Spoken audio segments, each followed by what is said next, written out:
Good morning student, good morning. Myself Kailash Chotiya. मेरा नाम कैलाश चोटिया है। जैसा कि बच्चों आप मेरे से परिचित हैं और जो हमारा रघुनाथ स्कूल जो रतनगढ़ का सबसे बेस्ट स्कूल है, सबसे अच्छा स्कूल है, सबसे फेमस स्कूल है, उसकी ओर से आपको घर बैठे ऑनलाइन क्लासेज उपलब्ध करवाई जा रही है। उन ऑनलाइन क्लासेज में मैं कक्षा 11 में आपको व्यवसाय अध्ययन या बीएम पढ़ा रहा हूँ। कल हमने व्यवसाय के बहुमुखी उद्देश्यों का अवलोकन किया और उसमें हमने बाजार स्थिति और नव परिवर्तन के बारे में पढ़ा। तो हम बाजार स्थिति और नव परिवर्तन को एक बार पुनः देखेंगे और उसके बाद में आज का जो टॉपिक है वो शुरू करेंगे। हम पहले बाजार स्थिति और नव परिवर्तन पर एक बार रिवाइज करेंगे और उसके बाद में आगे बढ़ेंगे। तो बाजार स्थिति, एक अच्छे प्रबंधक को, एक अच्छे सीईओ को, एक अच्छे प्रबंधक मालिक को जो फैक्ट्री, उद्योग, इकाई, समूह चला रहा है, व्यावसायिक समूह चला रहा है, उसको बाजार स्थिति का सही ढंग से अवलोकन करना चाहिए। तो पहला हमारा बिंदु क्या है? बाजार स्थिति। बाजार में उस वस्तु, सेवा, उत्पाद के बारे में जानकारी प्राप्त करना। नई वस्तु, नए उत्पाद, नई सेवा यदि हम लॉन्च करना चाहते हैं तो पहले बाजार में इन्वेस्टिगेशन करना, जांच करना कि उपभोक्ता या ग्राहक है वो कौन सी चीज़ की मांग कर सकता है, उपभोक्ता या ग्राहक है वो कौन सी वस्तु या उत्पाद है वो उसको क्रैक कर सकता है, उसको खरीद सकता है, उसे घर ले जा सकता है। तो हमें बाजार का अन्वेषण, बाजार में जांच, बाजार में उपभोक्ता की मांग, बाजार की में कमी, मंदी, तेजी, इन सभी का बाजार स्थिति का सही ढंग से अवलोकन करना चाहिए। तो बाजार स्थिति से क्या तात्पर्य? एक उद्यमी, उद्यमी किसे कहते हैं? एक नया व्यवसायी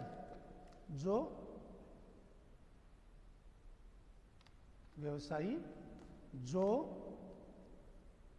जोखिम उठाकर, जोखिम उठाकर नया उद्योग शुरू करना चाहता है, उद्योग शुरू करना चाहता है, नया उद्योग शुरू करना चाहता है।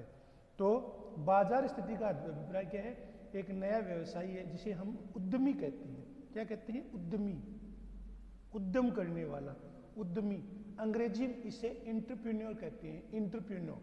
तो एक नया व्यवसायी, नया उद्योगपति, नया व्यक्ति जो एक बाजार में जोखिम उठाकर नया उद्योग, नया व्यवसाय, नया कल कारखाना, नई इकाई, नए व्यावसायिक समूह, नई वस्तु, नई सेवा, नए उत्पाद का निर्माण करना चाहता है। तो निर्माण करने से पहले उस व्यवसायी के लिए आवश्यक है, उस उद्यमी के लिए आवश्यक है कि वो बाजार स्थिति का सही ढंग से अवलोकन करे। बाजार में कौन सी वस्तु की मांग है वो हो सकती है, कौन सी वस्तु है वो उपभोक्ता के द्वारा चाही जा सकती है, कौन सी वस्तु है जो उपभोक्ता खरीद सकता है, क्रय कर सकता है, उसका मूल्य, उसका विक्रय मूल्य, बाजार में तेजी, मंदी, इन सभी की जांच करना बाजार स्थिति कहलाती है। दूसरा हमारा बिंदु है नव परिवर्तन। नव परिवर्तन का अभिप्राय है कि एक नया उद्योगपति है, एक नया व्यवसायी, एक नया उद्यमी है, एक नया व्यवसाय करने वाला एक नौजवान लड़का है। तो उसे नई प्रौद्योगिकी, नई सेवा, नई कंप्यूटर तकनीक, नई टेक्निक, नई प्रौद्योगिकी, नई सेवा, नई विचार, नई सोच उसे व्यवसाय में लानी चाहिए और नए नए उत्पाद ऐसे उत्पाद जिन्हें ग्राहक या उपभोक्ता खरीदने के लिए लालायित हो जाए। तो नव परिवर्तन का अर्थ क्या है? नए विचार, नई सोच, नई तकनीक, नई विधा। नए विचार, नई सोच, नई तकनीक और नई विधा, नवीन प्रौद्योगिकी का इस्तेमाल करना। तो नव परिवर्तन का अर्थ क्या है? नव परिवर्तन। दूसरा हमारा बिंदु क्या है? नव परिवर्तन। नव परिवर्तन का तात्पर्य है उद्यमी को नई तकनीक,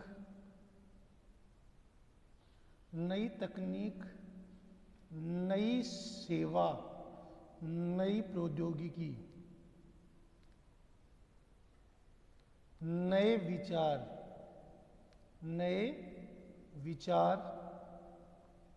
सोच, नए विचार और सोच है वो रखनी चाहिए। तो उद्यमी को नई तकनीक, नई प्रौद्योगिकी, नए विचार, नई सोच है वो रखनी चाहिए। इसे हम नव परिवर्तन कहते हैं, जिसके अंतर्गत उसे उत्पाद, सेवा या वस्तु, उत्पाद, सेवा या वस्तु, उत्पाद, सेवा या वस्तु में नवीनता लाने का प्रयास करना चाहिए। उसे, एक उद्यमी को चाहिए कि वह जब उद्योग या व्यवसाय शुरू कर रहा है तो उसे नए विचार, नई तकनीक, नई सोच, नई प्रौद्योगिकी का प्रयोग करके सबसे अच्छा उत्पाद या सेवा या प्रोडक्ट है वो बनाना चाहिए, उसमें जिससे ग्राहक वो उसकी ज़्यादा मांग कर सके। उसमें कुछ नवीनता लानी चाहिए। प्रत्येक व्यवसाय में नव परिवर्तन की दो विधियां हैं। कौन कौन सी भी? पहले उत्पाद या सेवा में नव परिवर्तन, जो हम नए उत्पाद, नई सेवा या नई वस्तु बना रहे हैं उसमें नव परिवर्तन, उसमें नई तकनीक, नई सोच, नई प्रौद्योगिकी, नई कंप्यूटर तकनीक का प्रयोग करना चाहिए। दूसरा, उनकी पूर्ति में निपुणता, यानी कि बाजार में मांग के अनुसार उस वस्तु की आपूर्ति। यदि मांग ज़्यादा है तो कीमत बढ़ेगी, यदि मांग कम है और उपलब्धता ज़्यादा है तो कीमत घटेगी। तो बाजार की मांग के अनुसार उसे वस्तु, उत्पाद या सेवा का निर्माण करना चाहिए और सही समय पर आपूर्ति करके उसे वस्तु को उपभोक्ता या ग्राहक तक पहुंचाना चाहिए। उपभोक्ता या ग्राहक को पहुंचाकर उनकी आवश्यकताओं को संतुष्ट करना चाहिए, उनकी महत्वाकांक्षा को उसे संतुष्ट करना चाहिए। कोई भी व्यवसाय आधुनिक समय में नव परिवर्तन के बिना फल फूल ही नहीं सकता। उसे जब तक नई परिवर्तन नहीं होगा, नई तकनीक, नई सोच, नया विधा, नई कंप्यूटर, नई प्रौद्योगिकी का इस्तेमाल नहीं करेगा, तब तक नया व्यवसाय, नया उद्योग, नया कारखाना स्थापित नहीं होगा, उसमें नव परिवर्तन नहीं आएगा। अतः नव परिवर्तन एक महत्वपूर्ण उद्देश्य है। तीसरा है उत्पादकता। उत्पादकता का तात्पर्य क्या है? उत्पादन के मूल्य की निवेश के मूल्य से तुलना करने पर किया जाता है। उत्पादकता अभिप्राय क्या है? उत्पादकता का मूल्यांकन कैसे होता है कि उत्पादन के मूल्य की, उत्पादन कितना किया, उसका क्या मूल्य है और हमने कितना निवेश किया है, हमने कितनी राशि लगाई है। तो तीसरी है उत्पादकता। उत्पादकता अर्थ तात्पर्य है कि लागत राशि, उत्पादन में लागत राशि और किए गए मूल्य की निवेश से है उत्पादन। इसके अंतर्गत उत्पादन के मूल्य में निवेश, उत्पादन के मूल्य में निवेश के मूल्य से तुलना करने पर है, से कुल मूल्य की तुलना करने से है, यानी कि लागत से आगत ज़्यादा हो, लागत से आगत ज़्यादा हो, यानी लागत कम हो और आगत ज़्यादा हो, तभी कोई व्यवसाय या उद्योग है वो पनप सकता है। बिना प्रॉफिटेबिलिटी के, बिना लाभ के कोई भी व्यवसाय लंबे समय तक नहीं टिक सकता। तो लागत से आगत ज़्यादा हो, उत्पादन के मूल्य में निवेश से कुल मूल्य की तुलना करने से लागत से आगत ज्यादा हो, लागत से आगत में वृद्धि हो, लागत कम से कम हो और आगत ज्यादा हो, तभी वह व्यवसाय उद्योग है वो पनप सकता है। तो इसका प्रयोग कुशलता से नाप के लिए किया जाता है। लंबे समय तक चलते रहने और प्रगति के लिए प्रत्येक उद्यम को अधिक से अधिक स्रोतों की, अधिक से अधिक व्यावसायिक स्रोतों की आवश्यकता होती है, जिससे कि वह अपने फैक्ट्री, अपनी इकाई, अपने उद्योग का विस्तार करने, विस्तार योजना को फलीभूत करने, नया उद्योग, नया व्यवसाय लगाने और विशाल उत्पादन का लक्ष्य है वो निर्धारित कर सकता है। तो विशाल उत्पादन के लक्ष्य के लिए लागत से आगत ज्यादा हो, हमारा जो लागत है वो कम हो और आगत है वो ज्यादा, क्योंकि कोई भी व्यवसाय बिना लाभ के अधिक समय तक नहीं प्रोग्रेस कर सकता। लाभ का उपयोग है वो हमें भविष्य में प्रत्येक जो उपलब्ध स्रोत हैं उसका विस्तार करके हम नया उद्योग, नया व्यवसाय, नया कारखाना लगा सकते हैं, विशाल उत्पादन का लक्ष्य रख सकते हैं। चौथा है भौतिक और वित्तीय संसाधन। हमारे भौतिक और वित्तीय संसाधन से है। चौथा हमारा क्या है? भौतिक और वित्तीय संसाधन। भौतिक और वित्तीय संसाधन का अर्थ क्या होता है? प्रत्येक व्यवसाय को आपको पता है प्लांट लगाने की आवश्यकता होती है, जमीन खरीदने की आवश्यकता होती है। तो चौथा बिंदु क्या है? भौतिक और वित्तीय संसाधन। भौतिक एवं वित्तीय संसाधन। भौतिक एवं वित्तीय संसाधन। हमने उसमें क्या लगाया? उसमें प्लांट के लिए जमीन खरीदी है, प्लांट लगाया है, उसके लिए मशीनें, भारी मशीनें लाए हैं, कच्चा माल, कार्यालय आदि स्थापित किया। वित्तीय संसाधन हमारे के पास क्या है? वित्तीय संसाधन हमारी क्या है? ये सब भौतिक एवं वित्तीय संसाधन कहलाते हैं। भौतिक और वित्तीय संसाधन क्या है? प्रत्येक व्यवसाय को प्लांट लगाने, मशीन लगाने, भारी मशीनरी लाने, कच्चा माल खरीदने, कार्यालय स्थापित करने हेतु वित्तीय, भारी मात्रा में वित्तीय संसाधन की आवश्यकता होती है। सबसे पहले कोई भी उद्यमी, व्यवसायी, उद्योगपति है वो खाली जमीन देखता है। खाली जमीन पर सबसे पहले उस जमीन को क्रय करता है, फिर उस पर उद्योग लगाता है, प्लांट लगाता है। प्लांट के लिए वह पहले उसे फैक्ट्री के रूप में बदलता है। फैक्ट्री के रूप में बदलने के बाद वहाँ पर भारी मशीनें लाई जाती है, कच्चा माल खरीदा जाता है, लागत कच्चे माल की कीमत कम रखी जाती है और बड़ी मात्रा में उत्पादन किया जाता है। तो भौतिक स्रोतों तथा वित्तीय संसाधनों की आवश्यकता होती है। तो प्रत्येक व्यवसाय के लिए वित्तीय संसाधन बहुत जरूरी है। वित्त का प्रयोग है, उसका प्रयोग हम भविष्य के लिए कार्यालय स्थापित करने, उद्योग, कल कारखाने, फैक्ट्री, उसकी इकाइयां लगाने के लिए कर सकते हैं। इन कोषों की सहायता से, जब वित्तीय संसाधन है तो इन कोषों की सहायता से इसका उपयोग, इन कोषों की सहायता से संसाधन, वस्तु एवं सेवाओं का उत्पादन उपभोक्ता तक पहुंचा जा सकता है। तो कोषों की सहायता से, वित्तीय स्रोतों के माध्यम से, वित्तीय संसाधनों के माध्यम से वस्तुओं और सेवाओं का उत्पादक और उपभोक्ता तक पहुंचा जा सकता है। तो वस्तुओं और सेवाओं का उत्पादन भी जल्दी होता है, वस्तुओं और सेवाओं के उत्पादन में अभूतपूर्व वृद्धि होती है और उसे उपभोक्ता तक पहुंचाना भी आसान हो जाता है। तो वस्तुओं और सेवाओं का उत्पादन एवं उसे उपभोक्ता तक पहुंचाया जा सकता है।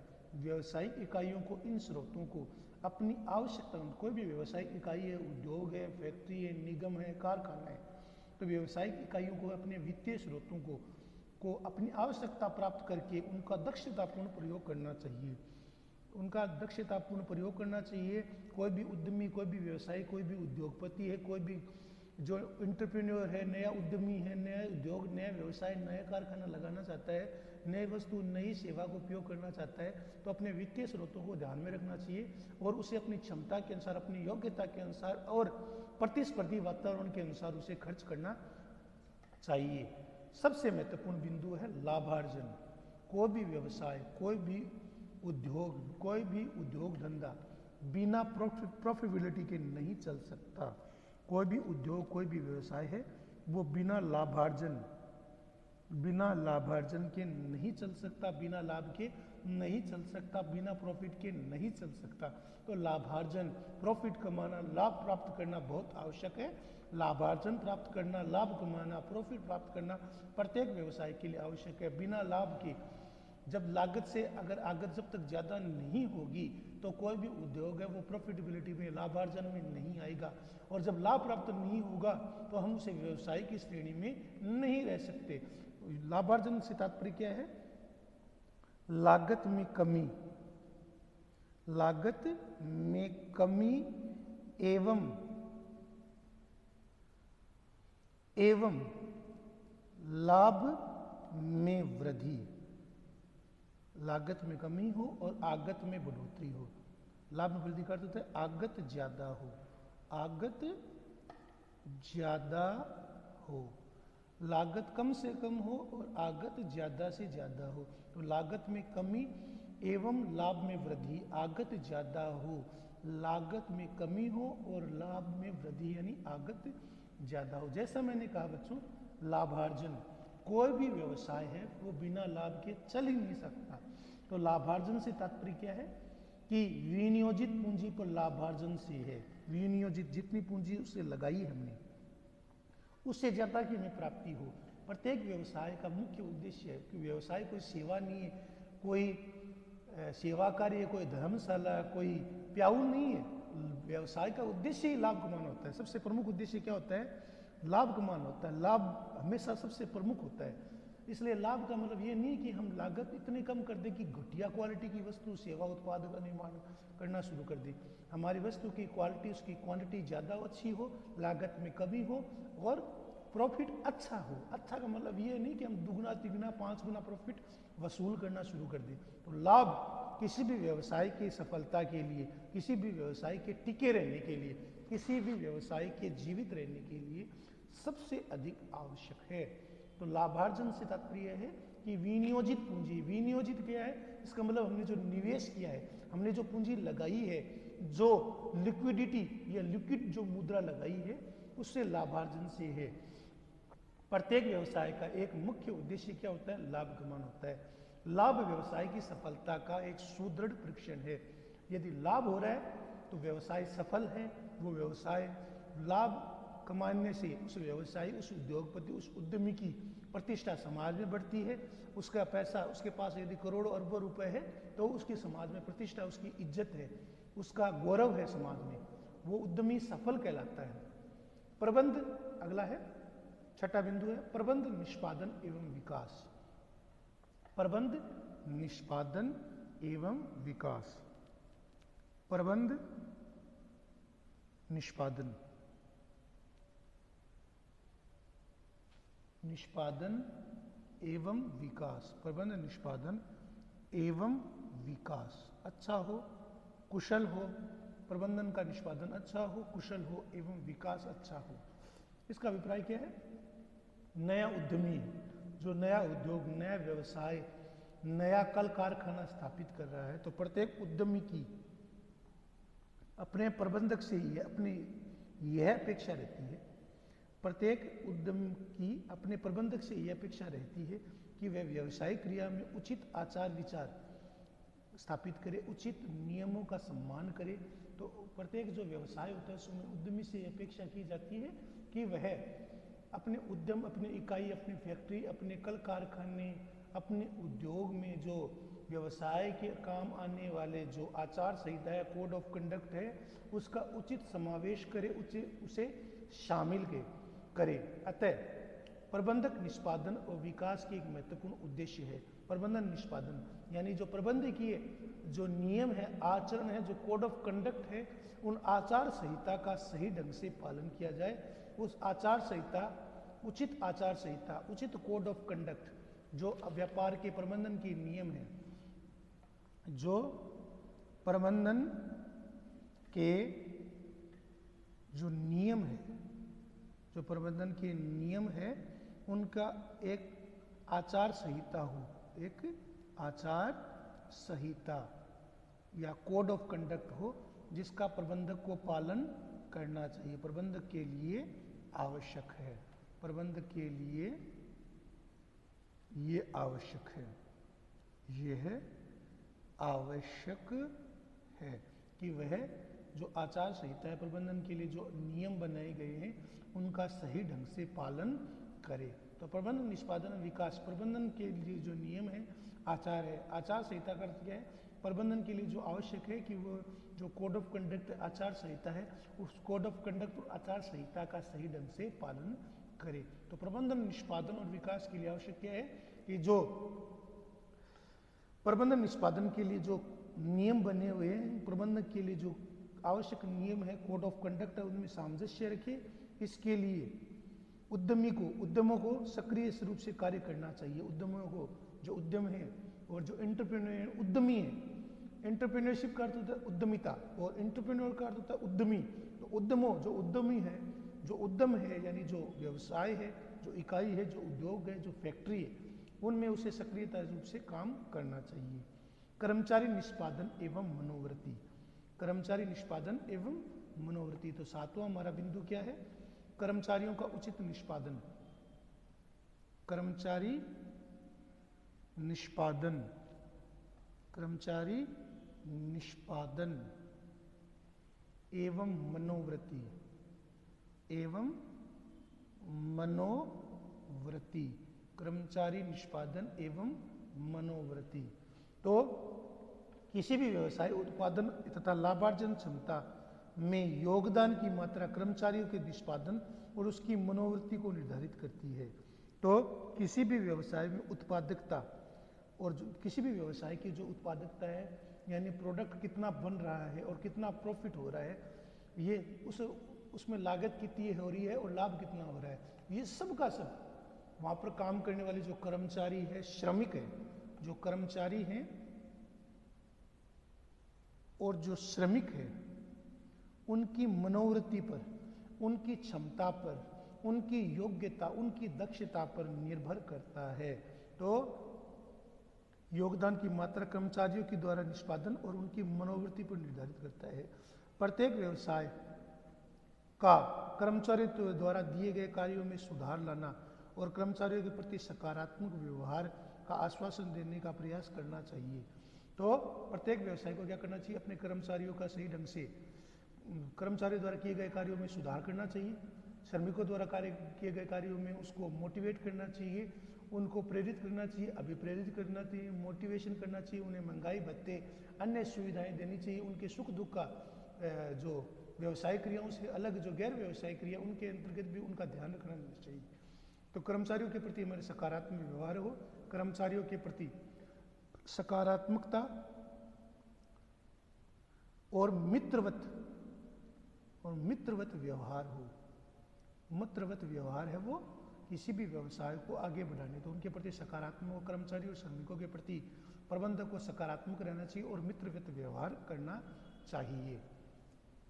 अगला है हमारा लास्ट है आज का टॉपिक, सामाजिक उत्तरदायित्व, सोशल रिस्पॉन्सिबिलिटी।